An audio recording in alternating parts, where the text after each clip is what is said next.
In today's world, where everyone strives for harmony and success, many are haunted by a feeling of inexplicable fatigue, insomnia, and self-doubt.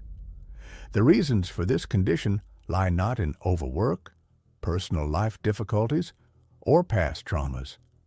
The main problem is that people voluntarily abandon their mental equilibrium, making themselves dependent on the opinions of others. Becoming puppets led by the strings of others' judgments, they become slaves to approval and shadows of others' views. The bitter truth is that most of these people do not care about their true state.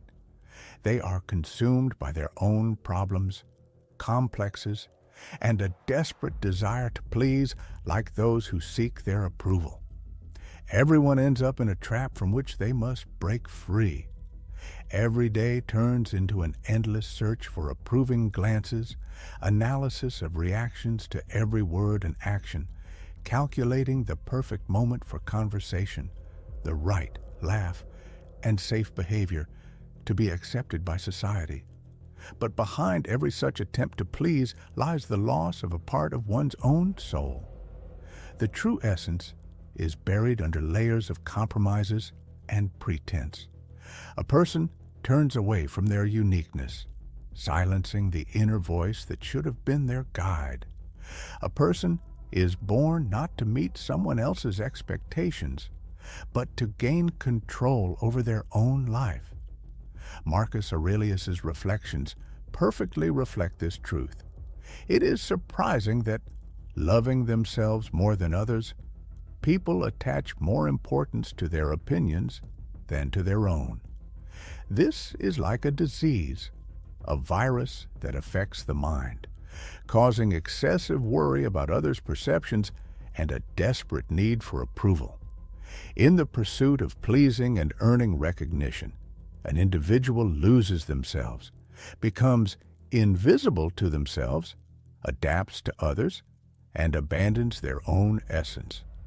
And the stronger this tendency, the more acutely it is felt by others. People unmistakably recognize weakness, but not the one that is the result of failures, but the one that is born of insecurity. Weakness that manifests itself in excessive effort in the pursuit of approval, like a dog begging for scraps. And what happens to such a person? They lose respect. No matter how kind, helpful, and accommodating they are, the more they seek approval, the less they are valued. This is a cunning trap, a prison woven from others' ideas. The Stoic philosophers realized this millennia ago. Epictetus reminded us that there are things that are within our control and those that are beyond it. And the opinions of others about a person are not within their sphere of influence. It belongs to them, their minds, their views, their life experiences. The influence of public opinion on the perception of personality is beyond control. However, every individual has the ability to shape their own behavior and demonstrate their essence to the world. The question is, how exactly does a person manifest themselves? Are they guided by personal beliefs and values, or do they strive to meet the expectations of others? Do they act sincerely and honestly, or do they resort to tricks to impress? Every compromise with one's own principles for the sake of pleasing others weakens the personality. Every yes spoken against an inner no, every forced laugh at something that does not cause genuine joy, every concealment of true thoughts out of fear, all of this fuels the lie. This lie grows stronger, expands, and eventually consumes the person entirely. Such a lifestyle based on cowardice and hypocrisy is well known to everyone who leads it. The author is not calling for rudeness or cruelty. It is about gaining solid ground under your feet, remaining calm and deeply rooted in your own purpose, path, and truth. In this case, the opinions of others become like the wind hitting an impregnable rock, perceptible but powerless, loud but meaningless. The pursuit of serenity requires abandoning the pursuit of universal approval. Gaining inner strength begins with disregarding the opinions of others. Genuine power blossoms when the need for universal recognition, understanding, and love disappears. A person stops making excuses, explaining their actions, and defending their essence. As Seneca wisely noted, true progress lies in the ability to become a friend to oneself. This is the goal, the main sign of a Stoic life. To find harmony with one's soul, to stop betraying one's own principles because of a fleeting sidelong glance, to stop apologizing for the fact of one's existence. A person's purpose on this earth is not in universal understanding, but in developing discipline, virtue, and resilience, regardless of the views of observers. The value of a person does not increase with praise and does not decrease with criticism, because it is not subject to discussion.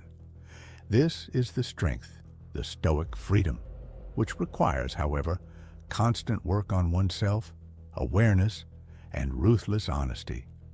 It is necessary to carefully analyze one's life, identifying moments when a person compromises with themselves, puts on a mask, and hides their true essence, fearing condemnation. And ask yourself the question, what does it cost? What has such a reverent attitude to other people's opinions brought? Has it made the person happier, stronger, and more fulfilled, or on the contrary, plunged them into anxiety, confusion, and fragmentation? The truth is simple and undeniable. The price for striving to please everyone you meet is the loss of inner balance. The constant thirst for the approval of others inevitably leads to the loss of personal freedom. It is impossible to simultaneously serve one's own interest and indulge the desires of the crowd, because sooner or later there will come a moment when you have to choose between the need for self-expression and the need to remain silent. Life is fleeting, and if you spend it on fruitless attempts to earn universal love, respect will remain unattainable. The desire to be accepted by society at any cost deprives a person of freedom, and the pursuit of popularity does not allow the formation of a strong and integral character. Instead, the individual turns into a chameleon, constantly changing their beliefs and preferences to please the public, without ever finding their true essence.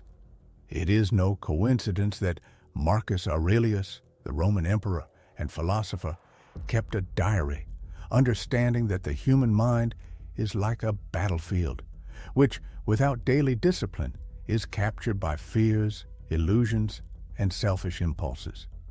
And in this struggle, a person is not alone. Every worthy representative of humanity goes through a severe trial by fire, the fire of disapproval, rejection, and misunderstanding. The main question is whether they will allow this fire to destroy them, or, on the contrary, temper their spirit and become stronger. After all, those who live for applause fade away when the ovation subsides, and those who seek support in the crowd get lost when it turns away. Those who have chosen virtue as their compass are a bulwark of steadfastness. No life storms, slanderous whispers, or caustic arrows of criticism are able to shake their spirit, because their gaze is directed towards more lofty ideals.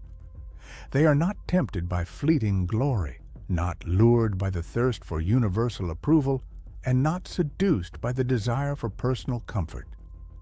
The true goal for them is the achievement of perfection. Striving for greatness, an individual must earn respect in their own eyes, abandoning the humiliating practice of begging for recognition from others. Wishing to gain true freedom, one should stop fruitless attempts to control other people's perceptions. Let others be mistaken about their intentions, question their motives, and even shower them with ridicule. All this does not matter in the slightest. The main thing is not to betray one's own principles in this test. The moment the desire to do the right thing prevails over the desire to appear to be doing the right thing, a person becomes invulnerable. It is then that the game changes dramatically and others begin to feel their powerful presence. After all, there is no force more impressive than a personality that no longer needs approval and admiration from the outside. Isn't it obvious? The real task is not to confront the outside world, but to stop the internal struggle with oneself.